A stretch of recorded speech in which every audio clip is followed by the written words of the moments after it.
The sky above northern France burned with streaks of light as engines roared against the wind. Captain Erik Voller gripped the controls of his Messerschmitt, the cold metal vibrating under his gloves. Below him, tracer fire carved red lines across the clouds, but Erik wasn't afraid. He had flown through storms, through battles where the air itself felt alive with death. Tonight was supposed to be routine, a simple escort mission over the channel. But the radar had flickered, the radio had gone silent, and now his formation was gone.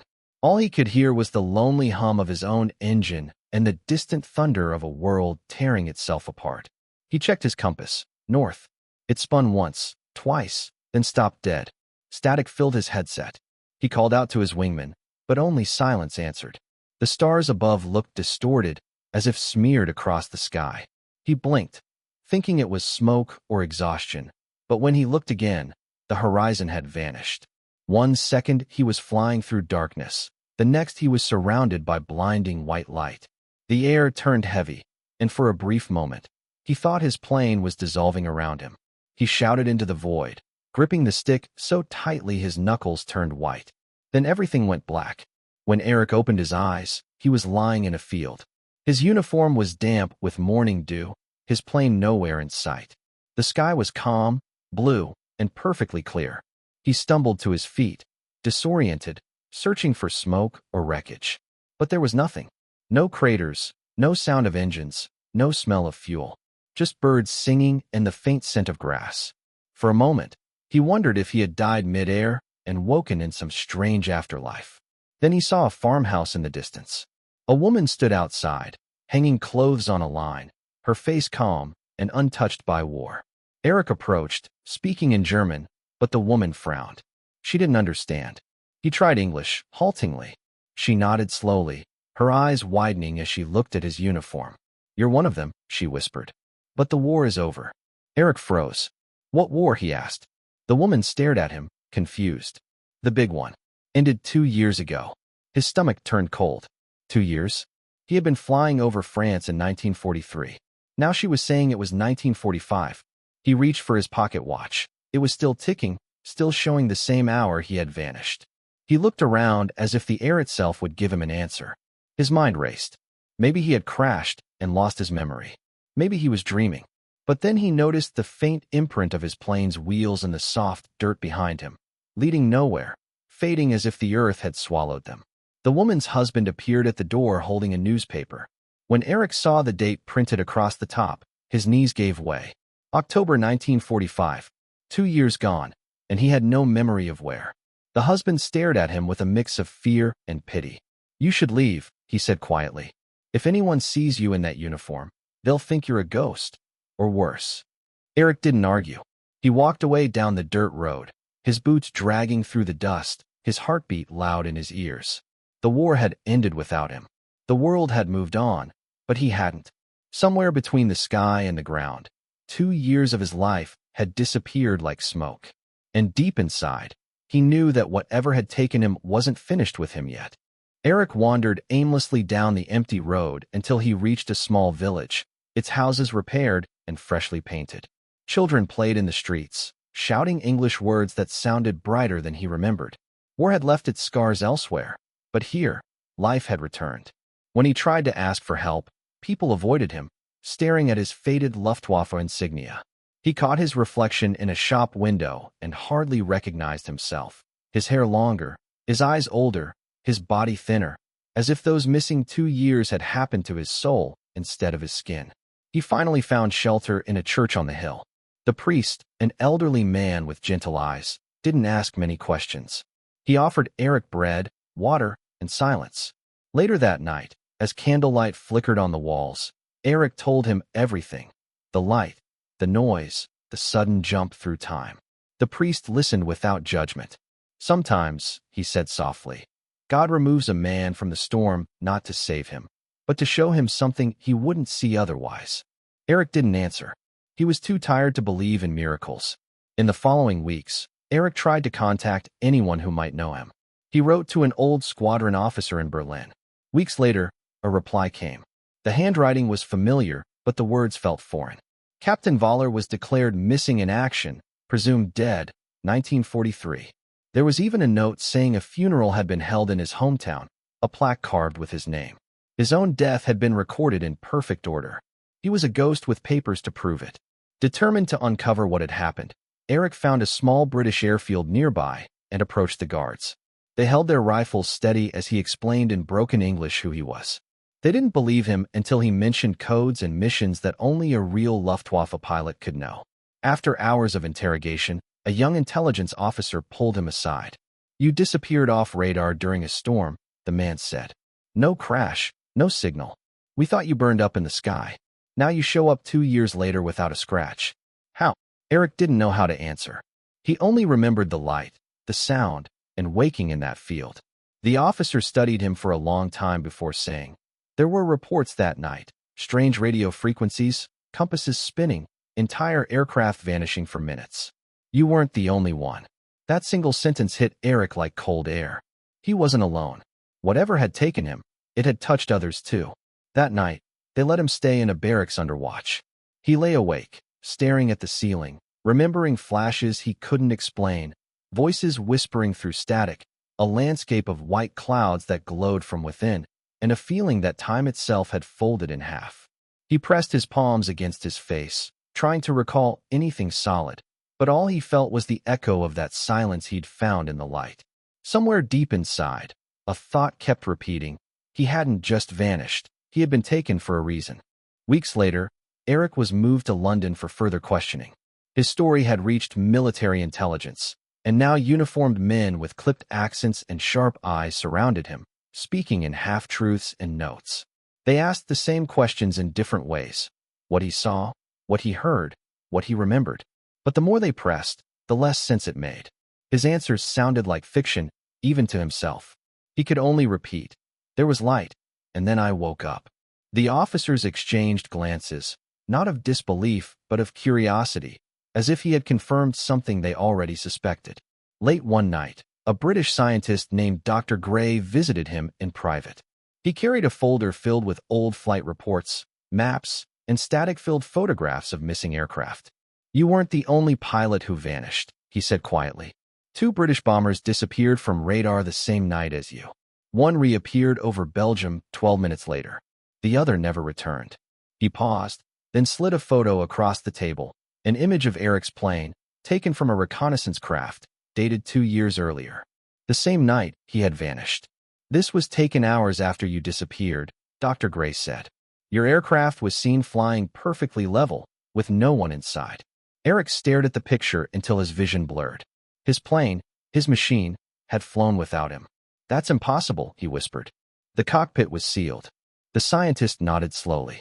"Yes, but we found similar reports from both sides of the war. Machines flying beyond fuel range, instruments spinning out of control, pilots reappearing far from where they vanished. Whatever happened to you is not unique." He leaned forward. "Did you see anything?" Erik shook his head. "Only light, and then silence." Dr. Gray closed the folder. Sometimes silence hides more than sound. In the days that followed, Erik was given freedom to move around under supervision. He spent hours walking the foggy London streets, watching the world he had once fought against rebuild itself. He passed newspapers filled with headlines about peace, about nations recovering, about unity. Yet everywhere he went, he felt like an intruder in time. The war had ended, but inside him, it hadn't. At night, he dreamed of flying again, through that same burning light, hearing whispers that weren't voices but memories of something vast and unseen. One evening, he found Dr. Gray waiting for him near the airfield. "You've been grounded long enough," the scientist said. "Would you fly again?" Erik hesitated. The thought of taking off filled him with both longing and fear. "Why?" he asked. Dr. Gray smiled faintly. "Because the answers you're looking for might still be up there." The next morning, before dawn, they rolled out a twin-engine test aircraft. The sky was low and gray, a mirror of his first flight years ago. As Erik climbed into the cockpit, his hands trembled. The engine roared to life, the runway lights glowing like stars. He glanced toward Dr. Gray, standing by the hangar, raising a hand in quiet farewell. Then Erik pushed the throttle forward. The aircraft lifted smoothly into the clouds. The radio crackled once, twice, then went silent. When the light came again, he didn't fight it. He let it take him. The sky vanished, the sound faded, and the world dissolved into that same endless whiteness. But this time, he didn't feel lost. He felt called. When the light faded, Erik found himself in the cockpit again, but everything was wrong. The clouds had turned into endless gold, the air shimmering like liquid glass. His instruments flickered with numbers that made no sense, and outside the canopy floated shapes that looked like stars, yet moved like they were alive. He couldn't tell how long he'd been flying, seconds or centuries. Then, a voice filled his headset. It wasn't English or German, but he understood it perfectly. You have crossed a door that was never meant to open twice. The sound was soft, almost human, yet it carried a weight that made his chest tighten. Erik wanted to answer, but his mouth refused to move. His plane glided through the golden air as if the wind had turned solid. Ahead, a massive storm swirled with light instead of rain. The voice spoke again, slower this time. You came once by accident. You return by choice. Few men get both. He felt the stick pull forward on its own, steering toward the storm's center. Panic surged through him, but another part of him, something deeper, felt drawn to it, like a memory calling him home. Then he saw it. Below the storm's glow, a cluster of aircraft, some from his time, others that didn't belong to any age he knew, hung suspended as if frozen mid-flight. Their engines were still, their pilots unmoving, their metal glinting like statues in the sky. The sight was terrifying and beautiful, like a museum of lost souls. His radio crackled again, and for a split second, he thought he heard his own voice from 2 years ago whisper, "Don't look down." But he did. The storm expanded, swallowing everything in blinding light. He felt his body separate from the weight of gravity. The cockpit vanished, and suddenly he was standing in the middle of a vast plain under a violet sky. The air smelled of rain, though no clouds were there. A figure stood before him, dressed not in uniform, but in simple white, face obscured by light. You keep searching for the reason, the voice said. But sometimes the reason is you. Erik tried to speak, but only one word escaped. Why me? The figure tilted its head, as if smiling. Because you were willing to return. The light pulsed once more, then shattered. Erik felt himself falling, not through air, but through time itself. He woke to the sound of rain striking metal. He was back in the same test aircraft, the controls steady, the engine humming as if nothing had happened. The radio came alive with shouting voices, British Tower Control calling his name. He checked his clock. Only 8 minutes had passed. But when he landed, the base was different. The uniforms had changed, the flag design was newer, and a young mechanic approached him with confusion written all over his face.